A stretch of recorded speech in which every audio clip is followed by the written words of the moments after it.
નમસ્કાર દર્શક મિત્રો, હું છું બાબા સહીદ. જાગૃતિનું જંગ એ જ વિજાપુરની ખબરમાં આપનું સ્વાગત છે. વિજય રાવળનો રિપોર્ટ. વિજાપુરના સન્માન સમારોહના અનુસંધાને હોટલ ફેસ્ટિવલ ખાતે રાવળ યોગી સમાજની યુવા કારોબારીની બેઠક યોજાઈ. સમાચાર વિગતવાર જાણીએ. વિજાપુર ખાતે યોજાયેલા તેજસ્વી તાલા સન્માન સમારોહના અનુસંધાને રાવળ યોગી સમાજ કેળવણી મંડળ યુવા કારોબારી સમિતિની મહત્વપૂર્ણ બેઠક વિજાપુર હિંમતનગર હાઈવે રોડ ગોવિંદપુરા ચોકડી સ્થિત હોટલ ફેસ્ટિવલ ખાતે યોજાઈ હતી. આ બેઠકમાં સમાજના આગામી કાર્યક્રમો અને યુવાનોના ઉત્થાન માટે વિસ્તૃત ચર્ચા વિચારણા કરવામાં આવી હતી. બેઠકની અધ્યક્ષતા વિષ્ણુભાઈ ગેરીતાએ કરી હતી. આ પ્રસંગે યુવા કારોબારીના પ્રમુખ સંજયભાઈ રાવળ ખરોડ, ઉપપ્રમુખ નરેશભાઈ રાવળ દગાવાડિયા, મંત્રી પ્રવીણભાઈ રાવળ પેડામલી તેમજ રાજુભાઈ રાવળ પેડામલી સહિત યુવા કારોબારીના તમામ સભ્યો ઉપસ્થિત રહ્યા હતા. આ બેઠકમાં વિજાપુરના કાર્યક્રમની સફળતાની સમીક્ષા કરી ભવિષ્યમાં સમાજના વિદ્યાર્થીઓ માટે વધુ માર્ગદર્શન શિબિરો અને સ્પર્ધાત્મક પરીક્ષાની તૈયારી માટેના વર્ગો શરૂ કરવા અંગે નિર્ણય લેવાયો હતો.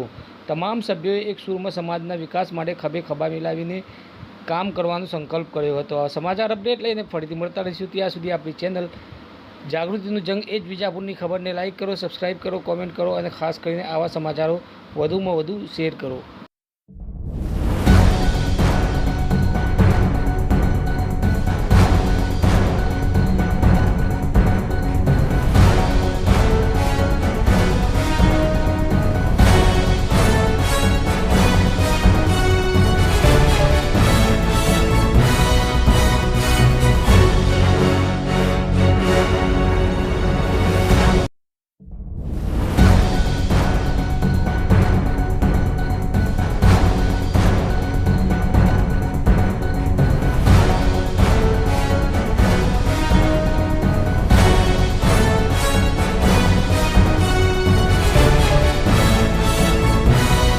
વિજાપુર તાલુકા રાવળ સમાજ કેળવણી મંડળ દ્વારા 2026નું જે અમે પ્રોગ્રામ કરેલો હતો એ ખૂબ સરસ મારા મિત્રો દ્વારા ખૂબ આતુરતાપૂર્વક પ્રોગ્રામ અમે સફળ અને સક્સેસ બનાવ્યો.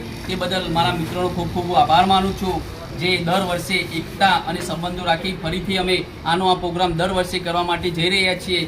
જેમાં મારા મિત્રોનો ખૂબ સરસ ફાળો રહેલો છે. મારા મિત્રોએ ખૂબ સરસ મને સાથ સહકારની સપોર્ટ આપ્યો છે. તે બદલ દિલથી હું તમામ મારા વડીલો, મિત્રો, ભાઈઓનો હું દિલથી આભાર માનું છું.